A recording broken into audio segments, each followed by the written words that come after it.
अस्सलाम वालेकुम दोस्तों। आज हम एक मुख्तलिफ़ मौजू पे गुफ्तगू करेंगे। पाकिस्तान क्योंकि बहैसियत मजमूई आम लोग मायूसी के एक एहसास से दो चार हैं।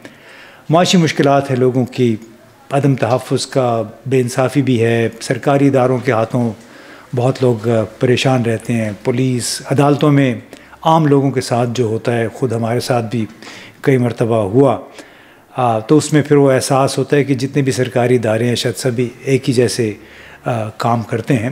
फिर सियासी हालात की वजह से भी गुज़िश्ता 3-4 बरसों से जो हमने देखा हुआ है, और तरमीम पे तरमीम भी आ गई हैं, मुबारक हो आप सबको।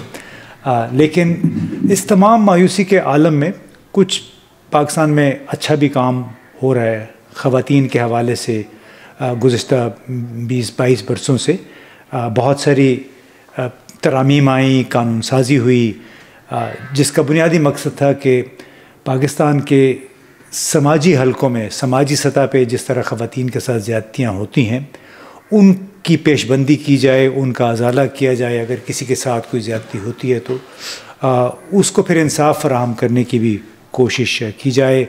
इन्हीं ख़यालात के तहत एक वफाकी मोहतसिब का इदारा कायम किया गया था कि जो ख़वातीन की को हिरासा करने के से हिरासियत से तहफ़्फ़ुज़ फ़राहम करने के लिए था। अब कई साल से अब ये इदारा भी कायम है।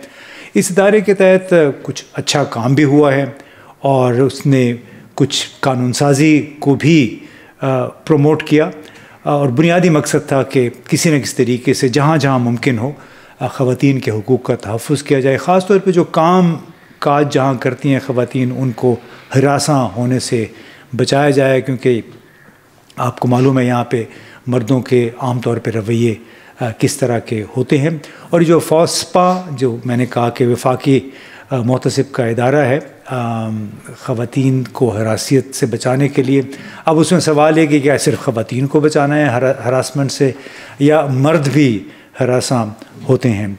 ये इदारा बुनियादी तौर पे हमारे आइन का एक आर्टिकल है 14, उसमें एक तमाम शहरियों को एक बावकार ज़िंदगी और उनका तहफ़्फ़ुज़ हमने यकीनी बनाना है।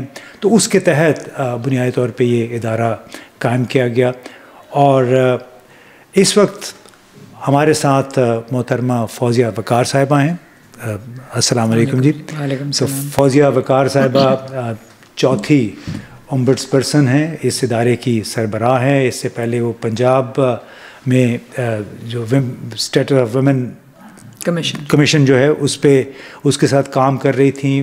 कनाडा में भी इन्होंने काम किया एडवाइज़र के तौर पे और ख़वातीन ही के उमूर पे। तो मुख्तलिफ़ नौ इनका काम है, और बुनियादी तौर पे जो फोकस रहा है वो ख़वातीन के हुकूक़ का तहफ़्फ़ुज़ और उनको माशरे में एक बाइज़्ज़त मकाम दिलाना। तो फॉस्पा आप 2 साल से ज़्यादा हो गए उसकी चेयरपर्सन हैं। तो ये बताएं कि इसका कवानीन भी वो भी बता दें आप कि इसके तहत गुज़िश्ता 2-3 सालों में कानून साजी क्या हुई है, जो आप समझती हैं कि उससे ख़वातीन के ख़िलाफ़ जो उनकी जो ज़्यादतियाँ होती हैं उसमें कमी हो सकती हैं। जी इम्तियाज़ साहब, एक तो आपका बहुत शुक्रिया कि आप की जो नॉर्मल अमूमी गुफ्तगू होती है उससे हट के आपने एक टॉपिक चुना और मुझे बुलाया, क्योंकि मेरे नज़दीक आपकी ऑडियंस बहुत अहम है इस जो हमारा मैंडेट है उसके लिए। हमारा मैंडेट जो कि वफाकी मोहतसिब का मैंडेट है, वो एक तो जैसे आपने कहा हरासमेंट पे मुश्तमिल है, और हरासमेंट में सिर्फ जिनसी हरासियत नहीं है बल्कि इसके साथ साथ किसी किस्म की तफरीक जो जिन्स की बुनियाद पे हो, वो बहुत बड़ा एक मैंडेट 2022 में शामिल किया गया, और जिसको अंग्रेज़ी में जेंडर बेस्ड डिस्क्रिमिनेशन कहते हैं। हरासियत किसी के साथ भी हो सकती है, मर्द, औरत और ख्वाजा सिरा कम्युनिटी के साथ, किसी के साथ भी हो सकती है। तीनों जेंट्स हमारे पास अपनी शिकायत लेके आ सकते हैं और हम उनको बराबर का बिल्कुल सुनाई करते हैं। और जो सेक्सुअल हरासमेंट है, चाहे वो हो या जिनसी तफरीक हो, उसमें भी तीनों का ही एक फ़ोरम ये फ़ोरम उन तीनों जिन्सों के लिए है। दूसरा जो हमारा मैंडेट इस्लामाबाद कैपिटल टेरिटरी के लिए है फॉस्पा का, वो ख़वातीन की प्रॉपर्टी की हिफाजत भी है। ख़वातीन जो कि चाहे मौरूसी जायदाद से, विरासत से, यानी कि या अपनी ख़ुद से बनाई हुई जायदाद से अगर उनको डिप्राइव किया जाए तो वो भी हमारे पास आ सकती हैं। और ये भी एक बहुत ही अहम मैंडेट है जो 2020 में दिया गया, क्योंकि जैसे हमें सबको पता है कि इस वक्त सिविल कोर्टों में तकरीबन 23 लाख की पेंडेंसी है, और ख़वातीन जो कि एक मार्जिनलाइज्ड कम्युनिटी होती हैं, जिनके पास वसाइल की कमी होती है, मोबिलिटी ट्रांसपोर्टेशन मुश्किल होता है, उनके लिए एक ऐसा हसास इदारा जो कि आपकी बात सुने बग़ैर वकील के, बग़ैर किसी फ़ीस के, बहुत अहमियत ले लेता है। तो आज ज़्यादा बात मेरे ख्याल से हरासियत की करेंगे नहीं, लेकिन आपने मुझे अच्छी याद दिलाई जो जायदाद वाली बात की आपने। ख़ुद मुझे मालूम है आपकी पेशरो जो थी कशमाला तारिक साहिबा, उन्होंने एक बड़ा अहम केस उठाया था, क्योंकि पाकिस्तान में तो ख़वातीन को तो कुछ समझा ही नहीं जाता, उनकी जायदाद पे कब्ज़ा कर लिया जाता। तो एक ऐसा ही केस था कि कोई साहब फौत हो गए, उनकी एक बेटी थी, और उनकी बेटी की जो शौहर थे वो तमाम तर जायदाद पे और उनके बहनोई वो कब्ज़ा करना चाह रहे थे। तो आपके दफ्तर से फिर उस खातून के हक़ में फ़ैसला हुआ, जो कि मुझे बड़ी खुशी हुई कि चलो आम अदालत में चली जाती तो 20 साल भी शायद उन्होंने फ़ैसला नहीं होना था। बिल्कुल जी, वो इम्तियाज़ साहब, हर रोज़ आपको कई ऐसे फ़ैसले मिलेंगे और कई ऐसे केसेस मिलेंगे जिसमें खातून अपना हक़ लेके जाती है। और उसमें सबसे अच्छी बात यह है कि जब एक इदारे पे एतमाद हो तो खातून भी बढ़ के आती है, और जब उसका खौफ भी हो कि यहाँ पे मेरिट पे फ़ैसला होगा तो सेटलमेंट बड़ी जल्दी हो जाती है। हमें नतीजे तक पहुँचना नहीं पड़ता, यानी कि कोई एडवर्स ऑर्डर नहीं देना, मनफी ऑर्डर नहीं देना पड़ता, लोग ख़ुद ही आपस में रिज़ॉल्व कर लेते हैं। आज ही की अगर आपको मैं मिसाल दूँ तो शुरू इस तरह से होता है कि नहीं, हम इसका हक़ नहीं है, हम सिविल कोर्ट में जाएंगे, ये करेंगे, वो करेंगे, मगर जब देखते हैं कि आगे लोगों को समझ भी है तो फिर वो रिज़ॉल्व कर लेते हैं। 11-11 करोड़ की, 20-20 करोड़ की प्रॉपर्टियाँ ख़वातीन को उनके हिस्से में दिलाई गई हैं। फिर एक और ऐसा केस है जिसमें एक औरत 31 साल से सिविल कोर्ट के चक्कर लगा रही थी, वो हमारे पास आके उसका मसला सॉल्व हो गया और उसको अपना हक़ मिल गया। तो अहम है, मगर ये मैं इसलिए भी कह रही थी क्योंकि ये इस्लामाबाद कैपिटल टेरिटरी के लिए, जबकि हरासियत का जो मैंडेट है वो पूरे पाकिस्तान में कोई भी ऐसा इदारा जो कि वफाकी समझा जाए या फिर ट्रांस प्रोविंशियल, यानी कि उसका कोई, उसके दफातर एक से ज़्यादा सूबे में हों, तो उसको आप हरासमेंट के ज़िम्मे में लेके आ सकते हैं। तो बहुत सारे केसेस पूरे पाकिस्तान से आते हैं। तो इसमें पहले ये समझा जाता था कि शायद ये ताल्लुक़ इसका सिर्फ ख़वातीन के साथ है, तो आपके पास मर्द भी आते हैं कि हमें हरासा किया गया है? बिल्कुल जी, मर्द आते हैं, मगर वो ज़्यादातर अपील में आते हैं, क्योंकि ये फ़ोरम दो तरह के काम करता है, एक तो शिकायत सुनता है और दूसरा अपील सुनता है। तो बहुत सारे मर्द हजरात, उनको जब डिपार्टमेंटल इंक्वायरी कमेटी में सुना जाता है और उनके ख़िलाफ़ फ़ैसला आता है तो फिर वो अपील में हमारे पास आते हैं। और कुछ ऐसे केसेस हैं जिसमें हमें लगा कि कमेटी ने सही फ़ैसला नहीं किया, तो उनके फेवर में फिर फ़ैसला हो जाता है। और फिर आगे सदर साहब हैं जिनका दफ्तर हमारे लिए एक अपेलेट फोरम है, यानी कि लोग वहाँ पे अपीलें दायर कर सकते हैं।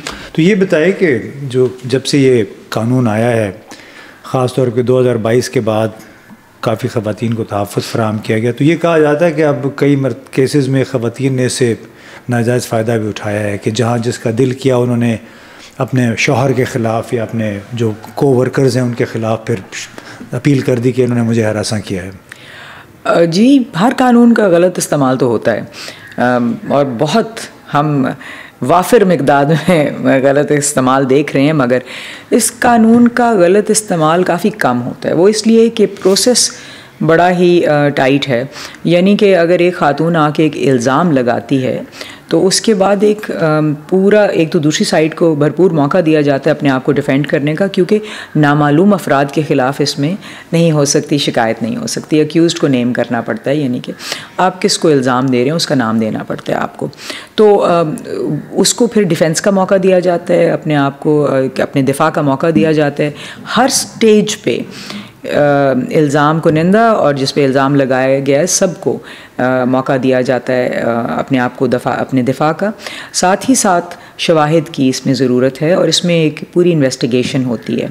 तो वो शवाहिद और फिर जिरा के बाद, स्टेटमेंट्स के बाद फिर फ़ैसला होता है। तो ऐसे पूरे प्रोसेस में अगर किसी ने गलत इल्ज़ाम लगाया है तो बहुत निकल के आ जाता है। फिर रेप्यूटेशन बन जाती है कि अगर इतना बड़ा प्रोसेस है तो अगर हमने गलत इल्ज़ाम लगाया है तो वो फिर नहीं प्रूफ साबित नहीं होगा, जिसकी वजह से लोग मेरे ख्याल से डिस्करेज होते हैं गलत इल्ज़ाम लगाने से। तो हमारे पास, अगर आप मेरे से तादाद पूछें कि गलत इल्ज़ाम किस में लगाया गया, तो एक तो मैं पहले ये वजाहत करूँगी कि अगर किसी का इल्ज़ाम साबित कोई औरत मिसाल के तौर पे नहीं कर सकी तो वो गलत नहीं था। सिर्फ ये है कि एक समाजी मसला है जो कि बंद दरवाज़ों के पीछे होता है, तो उसके लिए कभी कभी सबूत देना बहुत मुश्किल हो जाता है। दूसरा, अगर एक खातून इल्ज़ाम लगाती है और अपने शाहिद भी लेके आना चाहती है, यानी कि अपने विटनेसेस को लेके आना चाहती है, तो दबाव की वजह से या ताकत के इस्तेमाल की वजह से वो विटनेस पीछे हट जाते हैं। तो इसका ये मतलब नहीं था कि वो गलत है। और दूसरी वजाहत ये है कि दूसरी इन्फॉर्मेशन ये है कि जो वाकई हमें लगे कि वो गलत थे, मेरे ख्याल से 5% भी मैं कहूँ तो बहुत ज़्यादा है, 2 से 3% शायद मैं उनको गलत के 2%, इससे ज़्यादा नहीं हो सकते जो गलत होंगे। तो ये बताएं कि तो आपने कहा कि समाजी एक मसला है ना, तो इसमें इतने सालों से अब ये इदारा भी मौजूद है, आप भी कोशिश कर रही हैं, तो ये कानून साजी के ज़रिए किस हद तक जो समाजी रवैये हैं, जो ख़वातीन के साथ एक इम्तियाज़ी सलूक होता है, इस्लामाबाद तो चलें, इस्लामाबाद को भूल जाएं या लाहौर को, आप जब यहाँ से बाहर निकलते हैं तो बहुत ज़्यादा इम्तियाज़ी सलूक का सामना करना पड़ता है। तो एडमिनिस्ट्रेटिव इक़दामात और कानून साजी के ज़रिए किस हद तक इन रवैयों को तब्दील किया जा सकता है? काफ़ी असर पड़ता है, और उसमें कमाल मीडिया का है, जिसमें कन्वेंशनल मीडिया भी है और सोशल मीडिया भी है। सोशल मीडिया हर एक की दस्तरस में है। हाल ही में अगर आपको मैं मिसाल दूं तो एक हमारा ही फ़ैसला था जिसमें कि एक यूनिवर्सिटी के वाइस चांसलर का रवैया ख़वातीन की तरफ बहुत इम्तियाज़ी था, और वो एक पेदराना किस्म का है जिसको हम पैटर्नलिस्टिक एटीट्यूड कहते हैं, जिसमें उनकी ये स्टेटमेंट्स थी कि औरत 35 साल के बाद हार्मोनल हो जाती है, उसको अपने जज्बात पे काबू नहीं रहता, जिसकी वजह से उसके साथ शफ़क़त से पेश आना चाहिए। मगर वो हर मीटिंग में अननेसेसरली, किसी साइंसी कॉन्फ्रेंस पे नहीं, मगर हर मीटिंग में ये असर्ट करते थे, जिसकी वजह से बहुत सारी ख़वातीन उससे सफ़र करती थी। तो जब उसके ख़िलाफ़ हमने फ़ैसला दिया कि ये हम सिनफ़ी इम्तियाज़ में इसको लेते हैं, और उनको सज़ा भी बहुत बड़ी नहीं मगर सज़ा दी गई, उसके बाद सोशल मीडिया पे एक डिबेट शुरू होगी, कन्वेंशनल मीडिया के ऊपर भी और सोशल मीडिया पे भी एक डिबेट शुरू होगी, और बहुत सारे लोग बहुत इलाकों से उन्होंने लिखना शुरू किया कि हाँ, ये हमारे साथ तो होता है और इस तरीके से होता है। एक और मिसाल दूं तो ज़चगी के दौरान छुट्टी ना देना, ये एक इम्तियाज़ी सलूक है, हालांकि इसकी आईनी हिफाजत है आर्टिकल 37E में, ख़ास तौर पे आर्टिकल 25 के ख़िलाफ़ है ये, मगर लोग नहीं देते। तो वो जब उसके ख़िलाफ़ फ़ैसला आया कि ज़चगी के दौरान आप ना टर्मिनेट कर सकते हैं और ना ही ज़चगी की छुट्टी आप डिनाई कर सकते हैं, तो बहुत सारे लोग सोशल मीडिया पे भी और कन्वेंशनल मीडिया के भी कमेंट्स में शुरू उन्होंने कर दिया कि हाँ, ये तो होता ही है, हमारे साथ भी होता है, हम कैसे शिकायत कर सकते हैं। तो लोगों को रीच आउट करने का मेरे ख्याल से वो बेहतरीन तरीका है, मगर हम इसके साथ साथ ऐसे इलाकों में एक तो हमारे दफातर हर सूबे में मौजूद हैं, और जैसा मुल्तान शहर में भी मौजूद हैं बावजूद लाहौर में दफ्तर होने के, मगर उसके साथ साथ हम हर सूबे के कोशिश करते हैं पसमानदा ज़िलों में भी जाके और यूनिवर्सिटियों, कॉलेजों और सरकारी दफातर में जाके ये बात करें, क्योंकि इसका ताल्लुक़ वर्क प्लेस या जायकार के साथ है, तो इसलिए ज़रूरी है कि हम उस जुड़त को भी मद्देनज़र रखें। मगर हम कोशिश करते हैं कि ख़ास तौर पे नई पौध की थिंकिंग को हम इन्फ्लुएंस करें, और हम इसलिए स्कूलों, कॉलेजों में, यूनिवर्सिटियों में जाते हैं काफ़ी। आपने सोशल मीडिया की बात की, तो ये एक नई पावर है ट्रांसफॉर्मेशन के लिए, तो आपका इदारा किस हद तक इसको इस्तेमाल कर रहा है ताकि जो शऊर है ख़वातीन के हुकूक़ के हवाले से, उनके तहफ़्फ़ुज़ के लिए, उसको मज़ीद उजागर किया जा सके? जी, सबकी तरह हम भी इसकी ताकत से वाकिफ़ हैं, और कोशिश तो यही है हमारी कि ज़्यादा से ज़्यादा ना सिर्फ कानून की आगाही, प्रोसीजर की आगाही, और साथ ही साथ जो फ़ैसले आते हैं उनकी भी आगाही बाकायदगी से करते रहें। उससे हमें बहुत फ़ायदा होता है, क्योंकि लोगों की एक तो कन्फ्यूजन ख़त्म होती है, आसानी आ जाती है उनको रिपोर्ट करने में, और तीसरी बात यह है कि वो उनकी हिम्मत भी बनती है। और हमने रिपोर्टिंग का तरीका बहुत आसान कर दिया हुआ है, कोई लंबी चौड़ी वकील की दरख्वास्त की ज़रूरत नहीं है। हमारी अक्सर शिकायतें ऑनलाइन एक लाइन में आती हैं। कि मुझे बॉस हरासा कर रहा है या मैं हरासगी का शिकार हूँ, जब वो इतना लिख देते हैं तो फिर हम उनको कांटेक्ट करते हैं और कहते हैं कि आप फ़ोन पे हमें समझा दें कि आपकी क्या हरासमेंट है। फिर एक तयन करके कि बनती है कि नहीं बनती है हमारे मैंडेट में, फिर हम उनको एक दरख्वास्त देने के लिए कहते हैं, जो हम कहते हैं, हम इनकरेज करते हैं कि हाथ से लिखें, वकील की ज़रूरत नहीं है। और जब वो कर देते हैं हम उनको गाइड भी करते हैं और फिर हम उनकी शिकायत लेते हैं। तो बहुत आसान तरीका है, पोस्ट से भेज दें या टेलीफोन हेल्पलाइन है हमारी 03444367 उस पर कॉल कर लें तो आगे उनको गाइड किया जाएगा। तो मुख्तलिफ़ तरीक़ों से। अच्छा, तो ये बताएं कि तो बड़ा ज़बरदस्त काम है और लोगों को बज़ाहिर एक्सेस है क्योंकि आपके टेलीफोन नंबर्स भी हैं, बल्कि आजकल तो आसान है। मैंने अगर अमरीकी सदर डोनाल्ड ट्रंप तक कोई बात पहुंचानी है तो मैं एक्स पे या ट्विटर पे एक शिकायत डाल देता हूं और मैं अपने तजुर्बे की बुनियाद पे बताता हूं कि मैंने जब भी ऐसे किया है जवाब आ जाता है किसी न किसी तरीके से। जी, क्योंकि उनके जब मुज़ाकरात चल रहे थे अफ़गानिस्तान के हवाले से ज़ल्मे खलीलज़ाद और उनके, तो यहाँ पे कोई मसाइल हो रहे थे, तो फिर हमने एक आर्टिकल लिख के हमने उस वक्त के सदर डोनाल्ड ट्रंप को और उसके सेक्रेटरी ख़ारजा को, डिफेंस सेक्रेटरी को टैग कर दिया। अच्छा, 4 घंटे के बाद जिन साहब के मुतालिक लिखा था उनका ट्विटर पे ही जवाब आ गया कि उन्होंने कहा कि गलतफहमियाँ हो रही हैं, तो ऐसी बात नहीं है। उन्होंने वजाहत पेश की। तो ये मेरा ख्याल है सब ख़वातीन को भी ये करना चाहिए। बच्चियाँ जो हैं, जब उनको जिसको भी ये अगर फेस करना पड़े तो उनको ज़रूर ये इस्तेमाल करना है। टैग उनको ज़रूर कर दें, जहाँ आपने पहुँचानी है वहाँ पे पहुँच जाएगी। जो हरासमेंट का इशू है, चाहे वो मर्दों की हरासमेंट है या ख़वातीन की है, मगरिब में भी होती है। जी बिल्कुल। आपने बहुत सारे हॉलीवुड में भी ये केस सुने, यानी हालांकि वो कितना वो आज़ाद मुआशरा है, उसमें ख़वातीन के हुकूक़ के तहफ़्फ़ुज़ के लिए, उनकी डिग्निटी के तहफ़्फ़ुज़ के लिए बहुत सारे कवानीन भी मौजूद, लेकिन वहाँ भी होता है जब लोग प्रोफेशनल ज़िंदगी में चले जाते हैं, वहाँ पे कोई समाजी अलबत्ता रुकावटें नहीं हैं, कानूनी रुकावटें भी सच नहीं है, कवानीन मौजूद हैं।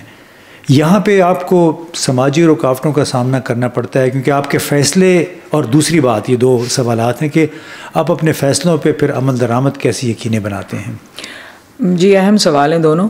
समाजी रुकावटें वैसे या समाजी जो सोच है वो अभी भी इतनी तब्दील नहीं हुई। आपने हाल ही में देखा होगा कि मेक्सिको की वज़ीर आज़म, मेक्सिको की सदर क्लॉडिया शाइनबॉम जो नई आई हैं, उनको पब्लिक में ग्रोप किया गया, उनको हाथ लगाया गया और सबके सामने, उनकी सिक्योरिटी के बावजूद। तो ये लोग मेरे ख्याल से ये रवैया ये है कि मैं मर्द हूँ तो कर सकता हूँ शायद।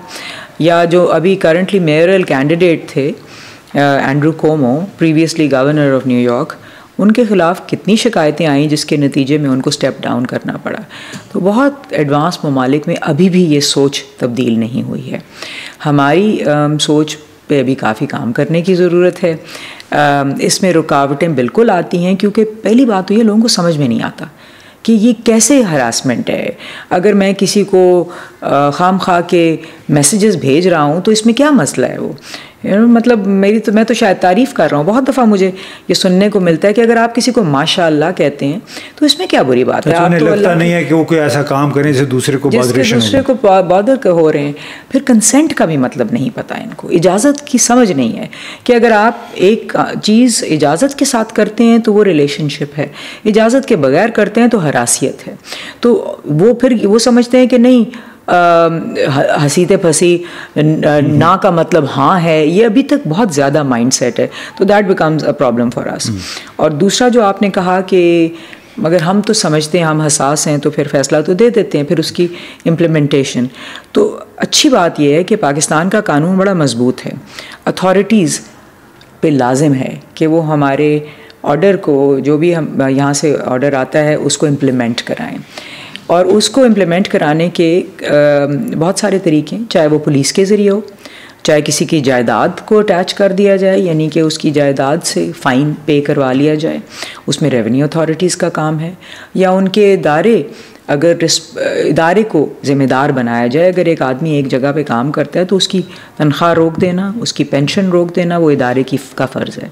कई दफ़ा लोग अपने लिए काम करते हैं, उसमें पहले मुश्किल होती थी। 2022 की अमेंडमेंट के बाद एक और चीज़ शामिल कर दी गई कानून में, यानी कि प्रोफेशनल लाइसेंस की कैंसलेशन, कि अगर कोई वकील है या कोई डॉक्टर है या चार्टर्ड अकाउंटेंट है, अपने लिए काम कर रहा है, उसने लोग हायर किए हुए हैं, उनके साथ हरासियत करता है, तो उसका तो ऊपर बॉस नहीं है जिससे हम कह सकें कि इम्प्लीमेंटेशन, तो हम फिर SCCP है या प्रोफेशनल बॉडीज़ हैं जिसमें मेडिकल एसोसिएशंस हैं, अकाउंटेंसी फर्म्स एसोसिएशंस हैं, उनको कह के उनका प्रोफेशनल लाइसेंस भी कैंसिल करा सकते हैं। तो अभी तक इम्प्लीमेंटेशन हमें कोई मसला नहीं आया है। तो ये जो कैंसिलेशन है ये तो एक बहुत बड़ा हथियार है आप लोगों के हाथ में, कि अगर कोई साबित होता है किसी पे किसी को हरासा कर रहा है या कर रही है तो आप लाइसेंस कैंसिल करवा दें। तो ये तो आम लोगों को शायद पता भी नहीं है कि इतना इख्तियार है आपके दफ्तर का। तो कोई ऐसे वाक़यात हुए हैं जिसमें ऐसे केसेस हुए हैं जिसमें आपने कैंसिल करवाया हो? देखिए, चाहे ये हो कैंसिलेशन हो या बाकी हमारी माइनर पेनल्टीज़ होती हैं और बड़ी सज़ाएं भी होती हैं। छोटी और बड़ी सज़ाएं दोनों कानून के अंदर दी गई हैं। बहुत दफ़ा लोग प्रेसिडेंट के पास छोटी छोटी ऑर्डर्स के ऊपर, इंटरिम ऑर्डर्स के ऊपर, ज़िमनी जो ऑर्डर हैं उनके ऊपर भी प्रेसिडेंट के पास अपील डाल देते हैं, जिसको हमारी ज़बान में रिप्रेजेंटेशन कहा जाता है। उससे बहुत रखना पड़ जाता है, बहुत लंबा हो जाता है। वो तो चलो उसका एक कानून में तरीक़ेकार है। कानून में कहा गया है कि इस ऑफिस का ऑर्डर किसी भी कोर्ट में चैलेंज नहीं किया जाएगा। तो डायरेक्टली लोग ऑर्डर नहीं चैलेंज करते, मगर ह्यूमन राइट्स का मसला बना के रिट में चले जाते हैं। और जो हाई कोर्ट्स हैं उनके लिए भी शायद ज़रा नया मैंडेट है। बहुत दफ़ा वो बहुत हसास होते हैं, मगर वहाँ पे मामला जाके लटक जाते हैं और बहुत दफ़ा वो हमारा फ़ैसला ओवरटर्न भी कर देते हैं। तो बहुत सारी इम्प्लीमेंटेशन के मसाइल, बहुत सारे अपेलेट फोरम होने की वजह से बनते हैं और इम्प्लीमेंटेशन नहीं हो सकती। तो एनी मैसेज, कोई पैगाम आप देना चाहते हैं आम लोगों को कि आपके दफ्तर से कैसे फ़ायदा उठाया जाए? जी, पहली बात तो ये है कि कानून बहुत आसान है, उसको पढ़ लीजिए। उसमें कोई रॉकेट साइंस नहीं है, उसको पढ़ लें, आपको समझ में आ जाएगा तरीक़ेकार क्या है, कानून में हिफाजतें क्या हैं और सज़ाएं क्या हैं, तो वो पढ़ लें। और दूसरी बात ये कि आवाज़ उठाने से डरें ना, क्योंकि शायद आप अगर आवाज़ नहीं उठाएंगे तो आपकी वजह से, आपके चुप रहने की वजह से बहुत सारे लोगों को सफ़र करना पड़ेगा। और मैं तो गारंटी कर सकती हूँ कि मेरे इदारे से इंसाफ मिलेगा। मैं बाकियों के लिए शायद ना कह सकूँ, मगर मैं आपको यकीन दिलाती हूँ कि मेरे इदारे से आपको इंसाफ मिलेगा। अगर कोई मसला होता है तो आई एम व्हाट्सएप मैसेज और एन ईमेल अवे, किसी को मुझे ईमेल करता है, मैं उसका ज़रूर ख़ुद देखती हूँ और जवाब देती हूँ। और फाइनली मेरी जो दरख्वास्त है वो मर्दों से, औरतों से, सबसे है कि एक तो खामोश ना रहें और दूसरी बात है एक दूसरे को सपोर्ट करें, क्योंकि मर्द भी बहुत बड़ी सपोर्ट है हम सब की, और हमारी भी, मर्दों की भी बहनें, बेटियां, बीवियां सब होती हैं। और ना भी हो ये रिश्ते ना हो तो फिर भी एक शहरी होने की हैसियत से एक दूसरे को सपोर्ट करना, पाकिस्तान का बाशिंदा होने की हैसियत से हमारा एक दूसरे को सपोर्ट करना और इंसान होने की हैसियत से बहुत लाजमी है। चलिए जनाब, बहुत बहुत शुक्रिया, आपने फौजिया वक़ार साहबा की बातें सुनी। आपको भी इस किस्म का कोई मसला दरपेश हो तो आप इनके दरवाज़ा खटखटा सकते हैं, इनको टेलीफ़ोन कर सकते हैं, सोशल मीडिया के ज़रिए इस दफ़्तर को अप्रोच कर सकते हैं। ख़ास तौर पे ख़वातीन जिनको हरासा किया जाए या फिर जिनकी जायदाद का मसला हो, कोई उनकी जायदाद हथियाने के चक्कर में हो, तो वो यकीनन इनसे रब्ता कर सकते हैं। और ख़ुद मैं भी उसका गवाह हूँ कि कुछ केसेस ऐसे थे जहाँ पे इनके दफ्तर ने वफाकी मोतसिब बराए तहफ़्फ़ुज़ ख़वातीन हरासियत के ख़िलाफ़ उसने ज़रूर उनकी मदद की है। और ये बड़ी अच्छी एक डेवलपमेंट है, एक अच्छा प्रोसेस चल रहा है पाकिस्तान में। ब्राइट स्पॉट्स भी हैं पाकिस्तान में, और मेरा ख़्याल है फ़ास्पा जो है एक ब्राइट स्पॉट है। तो आप इस दफ्तर से ज़रूर इस्तिफ़ादा करें। बहुत बहुत शुक्रिया।